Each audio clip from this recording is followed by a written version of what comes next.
It's funny how, like, when I talk to most people about what are you doing with the time that you're saving from AI, most of them is like, I'm taking more lunches, I'm going to more events, I'm going to more conferences. It's actually, I'm using automation to be more human. Yes, and expecting more curation as well too, right? Yeah. So not going to as many events, but going to the right events, or the righter, we hope, right?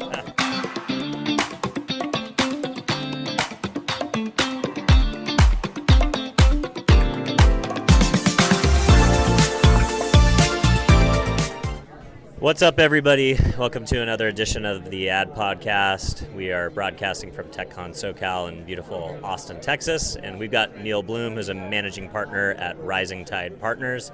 Neal, thanks so much for coming on, man. Hey, thanks for having me. It's good to see you here. So tell me a little bit about yourself. Tell me about your fund. What's your investment thesis? What are you guys looking for right now? Sure. Well, I'm based in San Diego. Nice, me too. Awesome. Yeah. I recognize you from there as well. I've been at all the TechCons. Nice. Love Faisal and crew. Yeah, good guys. Yeah. I have a non-traditional path, aerospace engineer turned founder. So I thought I was building LinkedIn for engineers. Okay, very cool. Many pivots later became LinkedIn for students, talent marketplace. Okay.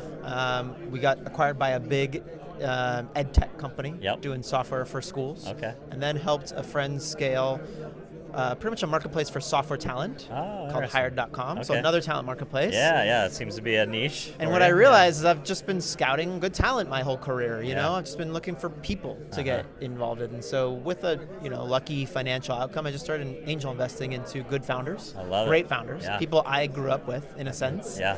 And that's my big thing, is know people for as long as possible. Infinite, if I will. Infinite data points. That's amazing. It helps underwrite on my end. And so I've assembled a group of founders that I've previously backed who now have joined me, and then we're joining them, and then we're backing them again. Oh, that's awesome. So basically kind of creating that flywheel of, like, you've gone out and had successful outcomes with founders.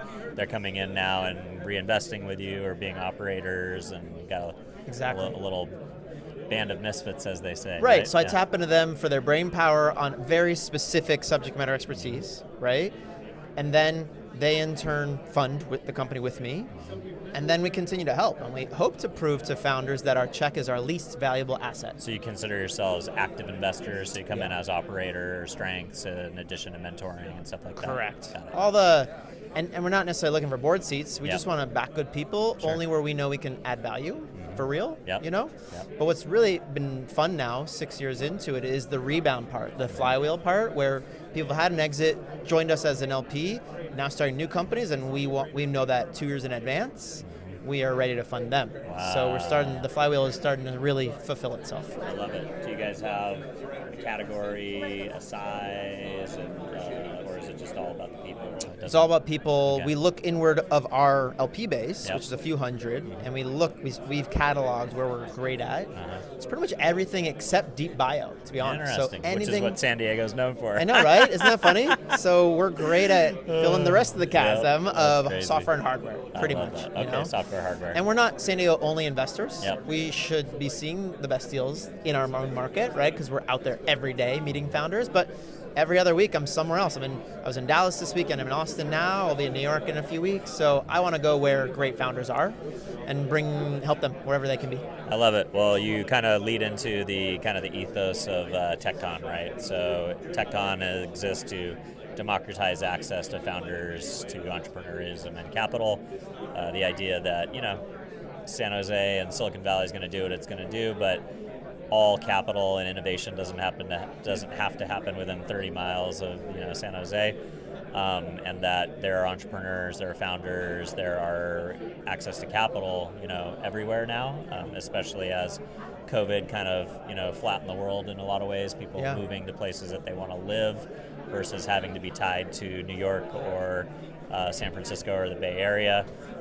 How does that play out with you being a San Diego-based fund, and kind of your thoughts on the space and the travel that you do to meet founders in different places, et cetera? Yeah, I think what's been really interesting since COVID is the scattering of people, but the networks haven't. Like the networks have scattered, so that means everyone has their own network everywhere, which actually is good because you want networks colliding, because that's a 1 + 1 = 3 moment, right? Yeah. So if everyone I know and everyone you know, we start to actually introduce new, around that, that's a good thing. Yeah, and where do we find the Venn diagram in the middle where we can bring our communities together, but then bring new people to both correct. sides? Yeah. So I think the movement of people is great, and this movement of back in person is also great, right? People are coming out of their houses saying, I want to be in front of people. Yeah. So they're active again in building new network as opposed to just farming their existing network of what it was pre-COVID. Yep. I think all that's great, right? And tools are coming online, AI tools, to help us do less of the menial stuff and do more of the human stuff now, right? Totally, yeah. And so it's funny how, like, when I talk to most people about what are you doing with the time that you're saving from AI, most of them is like, I'm taking more lunches, I'm going to more events, I'm going to more conferences. It's actually, I'm using automation to be more human. Yes, and expecting more curation as well too, right? Yeah. So not going to as many events, but going to the right events, or the righter, we hope, right? So yeah, I love that you're picking up on that as well too. That's cool. So we talked we were nerding out a little bit before we hit the record button on technology from the perspective of AV and production of content. A huge trend in investing is the building of media properties around funds, VCs, and entrepreneurs and investors. All In Podcast being the most famous, of course, with the A24Z guys. You know, they've basically transcended being a innovation podcast, and they're now a mainstream media property. That is tremendously helpful when you go to an entrepreneur and you can not just deploy capital, but you can deploy that kind of reach and that kind of influence. You, I assume, also have a podcast. Tell me a little bit about how important it is for you to build that megaphone, build that media channel as an investor. Sure. So yeah, I run the Tacos and Tech podcast. Let's go. I love it. I love it. We have an amazing database of taco spots now. That's our last question and the hardest question of every interview. What's your favorite taco spot? I was thinking maybe you shot them around taco joints in San Diego. We now have started a crossover and interview taco founders. We did it and recorded at Puesto recently with Alex. I love that. But the biggest thing I notice in a market like San Diego is that majority of people are very technical and aren't good storytellers. In fact, they're anti-talk. Yeah. They're really good at heads down and build, and they forget to tell anyone what they're building. So that was the impetus for the podcast originally. It was like, I just want to tell great stories that are not getting amplified. Yep.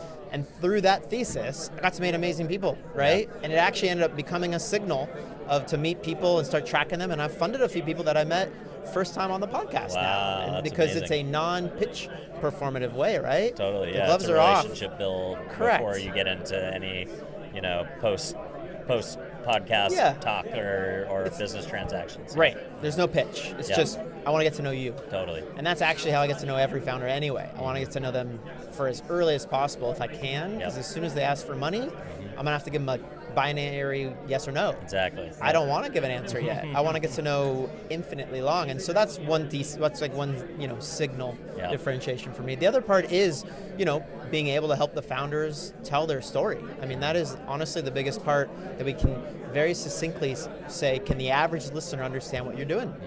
Because if they can't, many other cannot glom onto what you're doing. Yep. And so even that, of using it as just a tool to help, and then obviously amplifying stories when they come back on the podcast and say, here's where I was a year ago, here's where I am now, the audience starts to pick up on that momentum as well too. So there's been a lot that's come from that in that regard. The one thing I've started to have to learn, and I maybe could learn from you, is it was a very San Diego heavy podcast, right? It's a very finite market. Sure. If you're not interested in San Diego, you're maybe not tuning in. And so I've learned a little bit of how to take a San Diego lens, right? It's my lab, but it's not my only place I want to tell stories, right? So I just told a great story about a coffee shop founder out of Las Vegas, and it doesn't have to be a geo thing. It's about a human story. No, I love it. Well, look, my podcast started around advertising related companies. So CMOs, ad tech, martech founders, publishing founders, influencers that have recently done brand integrations or sponsorships. People had written books about the brand and advertising and marketing space. But as that kind of collided with the world of entrepreneurship and VC and founders getting invited to events like this and the crossover between those two worlds, it became a little bit easier to just kind of point the show in the direction of where I was interested. It's not always on brand when I come to an event like this, but I always kind of try and frame things from the perspective of like, what's the go-to-market, what's the storytelling element that you're talking about, what is the brand building exercise within the innovation space, whether it's coming from the VC or the founder side. So I think I can always stay somewhat true to the roots, but also explore new areas. And the big thing for me is I get on a plane as much as possible and do these types of man on the street podcasts, so to speak, for 10 minutes versus the 1 hour show that I do at home on a Zoom format. The Zoom format lets me to get a lot more of the founder's story, but I build no relationship really at the end of the day. They may feel like they owe me something, but I haven't built a relationship yet until we get the in-person component. Yep. So I think the advice from my side would be just, don't just go where the people are and interview them, and don't worry so much about. My show was called Digital Rainmaker at first because I was only interviewing chief revenue officers to get better at being a chief revenue officer myself, and then I expanded it more to the larger world of advertising, and I imagine at some point I'll probably be just interviewing interesting people, and it'll be the Dylan Conroy show. Yeah, I love it. Yeah. No, I love the diffusion of that, but also the blurring of boundaries is where the fun is, right? Totally, yeah. And so having a focus, but then saying, let's push and see where the edges of that focus is really interesting, especially right now when so many tools and technology is changing. Yeah. And when the tool democracy comes down, much like capital did before, suddenly we're going to solve different problems, right? Which is really exciting. And so finding out how someone solves a problem in a different way than someone else is a great story. Totally. Right? I think so. Yeah. Awesome, man. Well, if people want to learn more about you, check out your show, connect with you directly, where do you want to send folks? Go to risingtidepartners.substack.com. That's where you can find our podcast, the Talkers in Tech podcast. We put out about 3 episodes a week. Nice. One is an interview. One is a show just about San Diego called This Week in San Diego Tech, nice, as an ode to Jason Calacanis. Let's go. And then we've got a series that just started around called AI Builders Roundtable, where someone's demoing, here's how they're using AI this week. I love it. It's kind of starting to turn into a series of shows and episodes that we just want to share and tell more stories. And I will keep doing it until someone says, you're putting out too much content. But no one has said that so far. I don't think there can ever be enough content with AI generating 10,000 new channels on YouTube a day. Right? I don't think there can ever be enough real content. No, we just need better curation to make sure we're seeing the right things. Exactly. So thanks for doing what you're doing. Pleasure, brother. Thanks for coming on. Cheers.